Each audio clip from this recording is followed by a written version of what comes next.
Gotta thank Yahweh for being the chosen seed of Israel. Here's the patience of the saints. Here are they that keep the commandments of the Yah and the faith of Mashiach. Whoa, yeah. I gotta thank Yahweh for being the chosen seed of Israel. Here's the patience of the saints. Here are they that keep the commandments of the Yah and the faith of the Mashiach. Whoa. Shalom, Zion. So I'm getting ready to swing a large sludge hammer, and you know the ones that has the metal end that weighs about 100 pounds, and I'm getting ready to bust some of our brothers in the head with it, because for some reason many of our brothers still love this strange flesh. Yeah, I'm talking to many of you brothers, especially the awakened ones. Now, many of them will use Deuteronomy 21 to justify marrying of heathens and bringing forth mamzers. I don't know what it is. I don't know why our brothers love this strange flesh so much, but y'all getting ready to get busted upside the head, because Deuteronomy 21 does not give you the green light to marry heathens and bring forth children by them. Now, we're going to go into scriptures because we're going to show you what this was really talking about. This was talking about during wartime when we had captives or when we got spoils. All right? Because last time I checked, we are in captivity. Matter of fact, the heathens have made spoils of us. And we don't have no one in captivity right now. So you can't even apply this to the current day. And another thing, there was no white people, no pale-faced people alive during that time. I got to understand that these people didn't come about until many hundreds of years after Abraham. Either they came through selective breeding. Some people say they came through the fallen angels.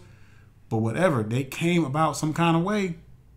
And many of y'all brothers getting with these Europeans, these European Mexicans and European Hispanics and these European Native Americans, and y'all love bringing forth children by them.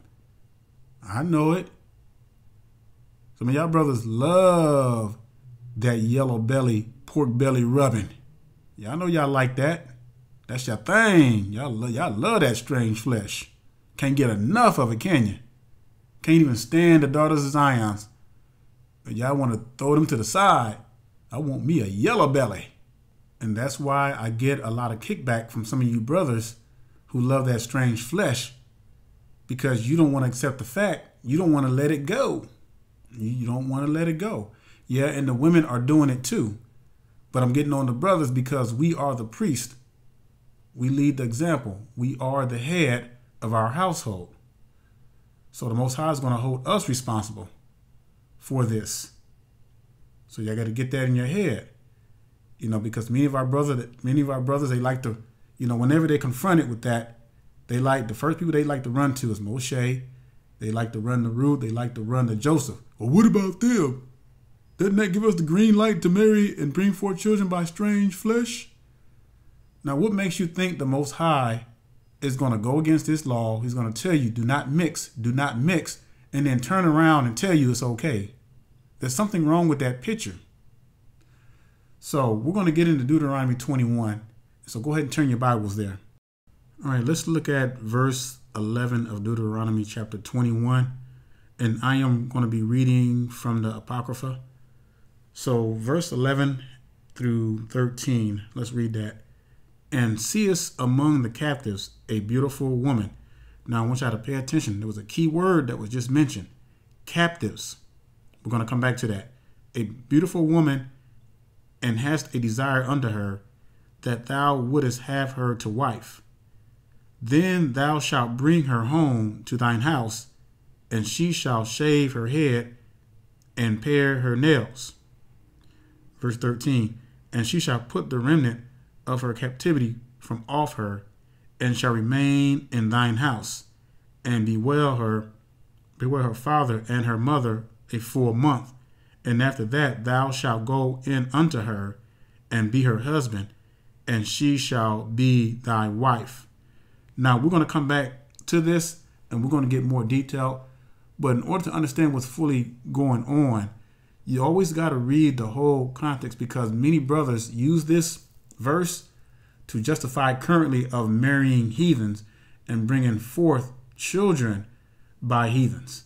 And then they'll say, and that's where they get that term from, you are who your father is, because I already proved in the last video when we did the pedigrees of the house of their fathers, that had nothing to do with a brother getting with a heathen currently and then claiming that child as an Israelite. That's not what that was talking about. That was talking about wartime of the whose side the son was going to fight on as far as the tribes were concerned.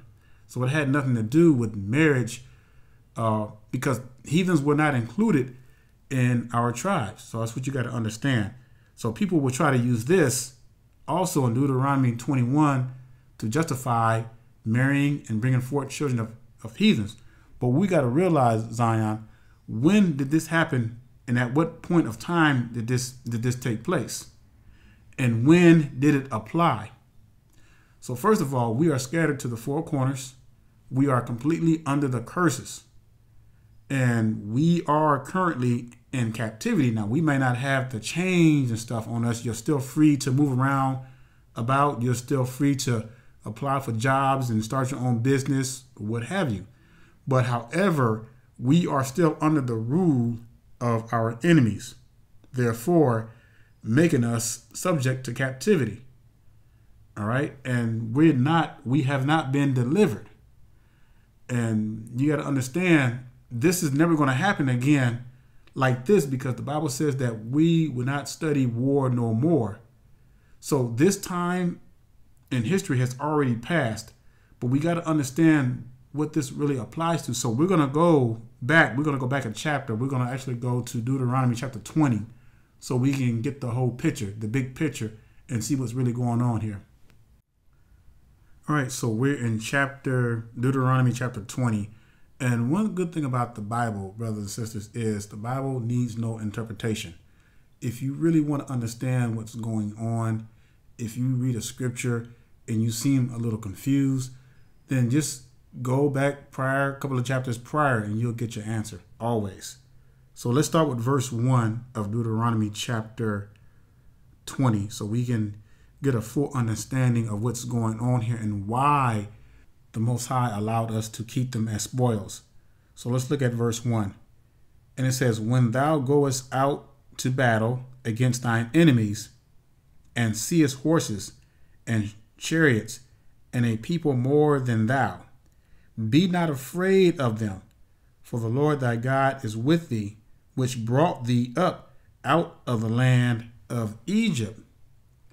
So this is not too long shortly after we came out of the land of Egypt. So we have this massive people, and we've already, Moshe and all the elders, the captains, they've gathered all the people who are going to fight for battle. All right, let's go to verse 2.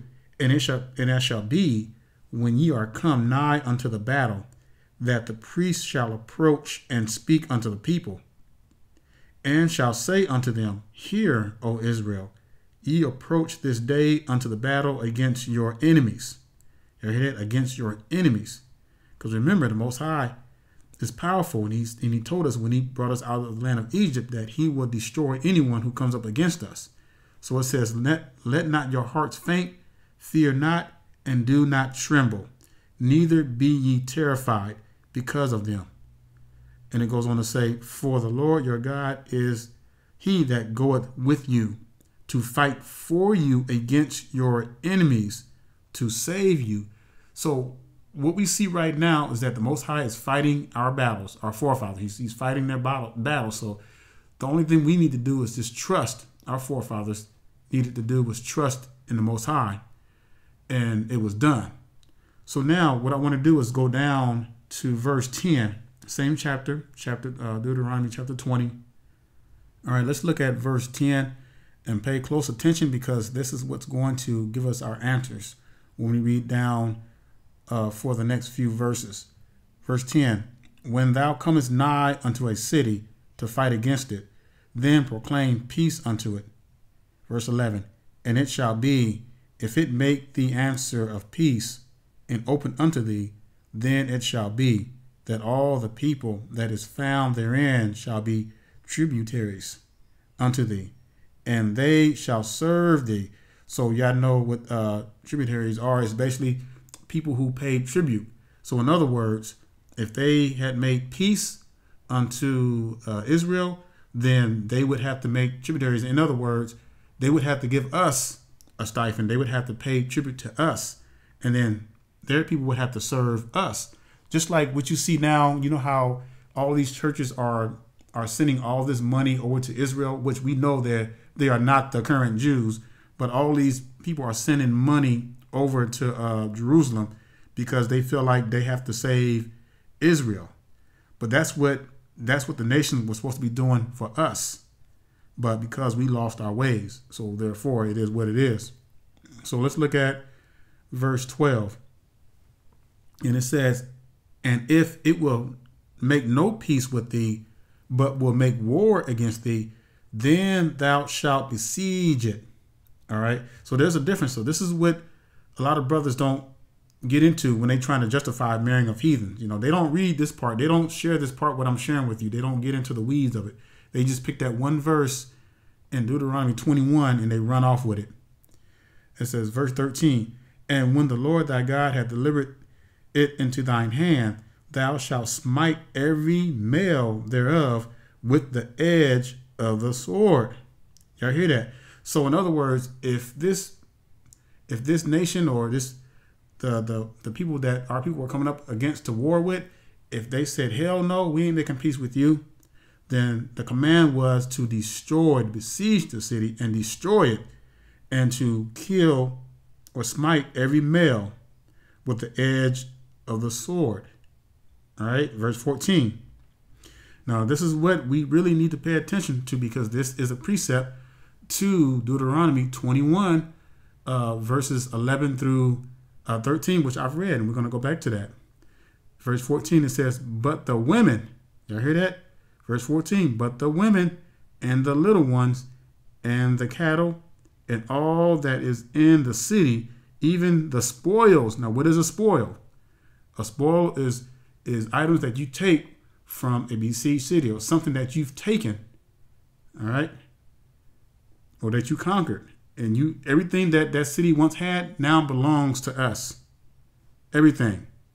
And it goes on to say, thou shalt take unto thyself, and thou shalt eat the spoil of thine enemies, which the Lord thy God hath given thee. Now, let's get something very straight here. So when was the only time something like this would happen? So let me give you a reminder. Let's go back up to Deuteronomy chapter 20 and verse 1. It says, when thou goest out to battle against thine enemies. Remember, when thou goest out to battle against thine enemies. Now, let me ask you a question. Are we currently an established nation right now? Absolutely not. Do we have an army? Absolutely not. Do we have a king over Israel right now? Absolutely not. Do we have a financial power structure? Absolutely not. Do we have a political government or structure? Absolutely not. So we have none of the above. So to some of my stiff-necked, ignorant brothers, this does not give you a green light to go out and marry heathens and bring forth children by them, because this only applied to a very specific setting, and we do not qualify for that setting. All right, but let me tell you where we are right now. Now let's go to Hosea, the book of Hosea, chapter 3, and let's look at verse 4. Let's look at verse 4, and I'm going to show you where we're at currently right now.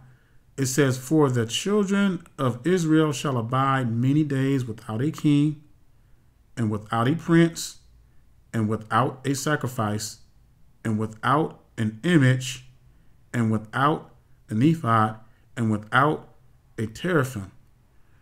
All right, so in other words, we are not an established nation.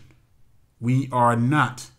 Doesn't matter how many of us are waking up. We are not established because the Most High has not came back to gather his people to establish a nation.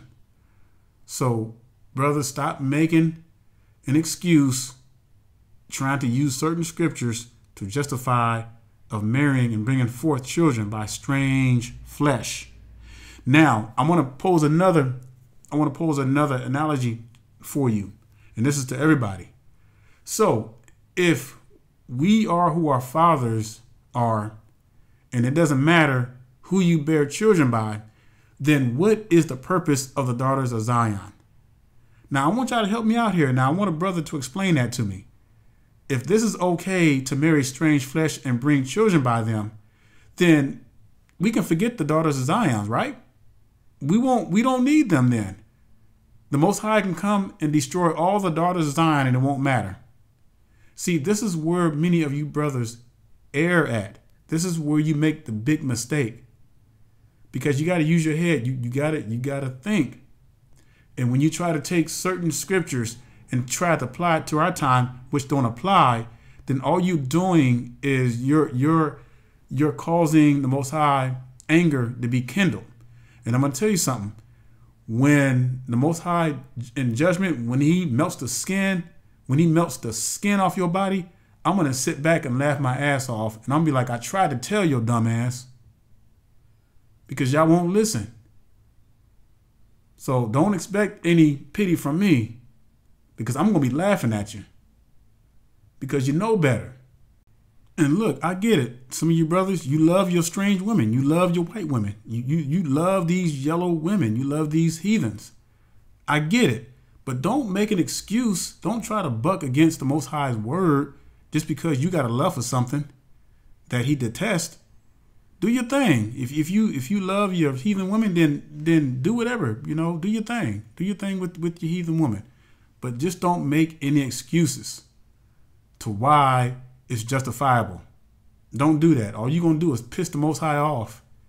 And I hate to be you and see you, the result of that in the judgment, because that's something that the Most High looks horribly on, Zion.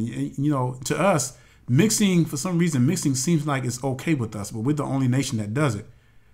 But when the Most High looks at it, it's an abomination.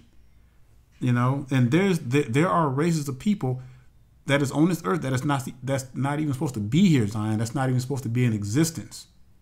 And that's going to all be destroyed. Just like a weed, or just like a bad weed that just came in through Satan, it's going to be destroyed. And anything that the Most High did not create is going to be destroyed. That's just the way it's going to be. And you definitely can't use Moshe and Joseph as an excuse, because first of all, Joseph was a slave when he came before Pharaoh to interpret the dream, and when Pharaoh put him above everybody else in Egypt. So there's always an explanation for something. So you cannot use those type of situations to justify the marrying and bringing forth of children by heathens. Now let's go back to Deuteronomy chapter 21. And let's look at verse 10 this time, because I want to make a comparison with chapter 20. And it says, when thou goest forth to war against thine enemies. Now remember, we read that again already in chapter 20. And the Lord thy God hath delivered them into thine hand, and thou hast taken them captive. Key word, captive. So here's the bottom line, Zion. So when brothers try to use this to justify of marrying of heathens and bringing forth children by them, this is a big fail, because for one, we do not have an established nation. We don't have an army. You ain't fought for nothing. We don't have a political structure. We don't have a priest. We don't have none of that. So this only applied to that particular setting. And even with that, there was precautions, Zion. And so that's why you got to always go back. When you want to understand something, you always got to go back extra chapter or more to completely understand that. So when we did capture our captives. They were to be servants. Servants. And that's what we read in chapter 20. So this whole thing was talking about wartime when Israel was an established nation where they were all together and they had all of the characteristics of being a nation. All right. Now, was it always prudent for our brothers to marry their captives? No, not necessarily, but it was allowed. So I got to make that plain. Even though the Most High allowed it, it wasn't always prudent. Because when you look at Proverbs chapter 30 and verse 23, it says, for an odious woman, when she is married, and an handmaid that is heir to her mistress, that can cause issues. So can you imagine the issues that would cause when many of our forefathers, whenever they destroyed the enemies and took the most beautiful of the women and then brought them in unto themselves? You know, we always know there's a history of that causing issues. So it wasn't always prudent, but it was allowed. So, but again, that only applied during wartime when our nation, when our people, when the Most High delivered a nation unto them. All right. So we are nowhere close to that, Zion. So no, you cannot use this to justify of marrying and bringing forth children by heathens and then calling them Israelites. Nah, that don't work. And that's the problem with a lot of our people. They want to use that to justify such wickedness. Now, me and my brother Aton, we're going to do a lesson in the near future, and we're going to tackle why many of our brothers, and it's only the brothers that are doing this, why they like to use Moshe's wife, why they like to use Joseph as an excuse to indulge in strange flesh. So we're going to be tackling that with another sledgehammer, probably with the same sledgehammer, but this time it's going to be heavier. So that's going to be sometime in the near future, but we are going to deal with it. And, you know, and it's sad that we have to bring this up. It's sad that we have to deal with this subject because our people are the only people on the face of this earth that for some reason still loves the slop of their enemies. And it's not going to stop until the Most High comes back and consumes them. There is nowhere in the scriptures outside of this situation which does not currently apply to us. There's nowhere in the scriptures that gives you the green light or gives us the green light to marry heathens and bring forth children by them and then have the nerves to call them Israelites. Let's go. I'm going to show you something. Let's go to Jubilees chapter 30 and let's look at verse 7 because this is serious. And if y'all notice we're starting to see a lot of tragedies that are happening to a lot of swirlers and people who are bringing forth these children. You know, their enemies are rising up against them, killing their kids or doing all kinds of crazy stuff. And we're going to see more of it. And we're about to see the testimony of true wickedness out of all this mixing. So verse 7, and if there is any man, you hear that? If there is any man who wishes in Yashar'el to give his daughter or his sister to any man who is of the seed of the other nations, he shall surely die, and they shall stone him with stones, for he has wrought shame in Yashar'el, and they shall burn the woman with fire, because she has dishonored the name of the house of her father, and she shall be rooted out of Yashar'el. But I guess that means nothing to many of you brothers, though. I guess that means nothing. Because you're, like I said in the beginning, you love your strange flesh. And so therefore, you're going to do your shit anyway. But that's the way it normally goes. You know, you got some hard-headed, knuckle-headed brothers that's not going to listen, not going to take heed. They're going to continue to do their thing and use scriptures to try to, misinterpret scriptures to try to justify their love for strange flesh. But like I said, I'm going to laugh at your ass when the Most High melts the skin off your body because you want to be wicked in the eyes of the Most High. So go do your thing. But bottom line, brothers and sisters, the Most High's word is super clear. And, the crazy thing about it is when you look at these other nations, I've been to Korea, okay? I lived in Korea. I was stationed out there one time for a little bit. Well, actually, I did some training out there. But I was out there long enough to know that those Koreans don't play around, especially when it comes to race mixing. And do you know that if any Koreans, if their children marry outside of their nation, the father would disown their children. And the Japanese are the same way. I'm just telling y'all, that's how serious they take it. They're like that, and so how you going to figure that we can go in and just do what we want to do and not meet the same consequences? You know what I'm saying? Our people just something else, and we're the only ones that's doing it. So before I go, I'm going to pose this question again. And I want anybody to answer me this. All right, please answer. So if it's okay, if we are who our fathers are, and we can bring forth children, and it don't matter who we bring forth children by, it don't matter what heathen nations we bring forth children, and our children would be considered Israelites, then what would be the purpose of the daughters of Zion? I want anybody, please, somebody answer that question for me. What is the purpose of the daughters of Zion if it doesn't matter who you bring forth children by and you can just have babies by heathens?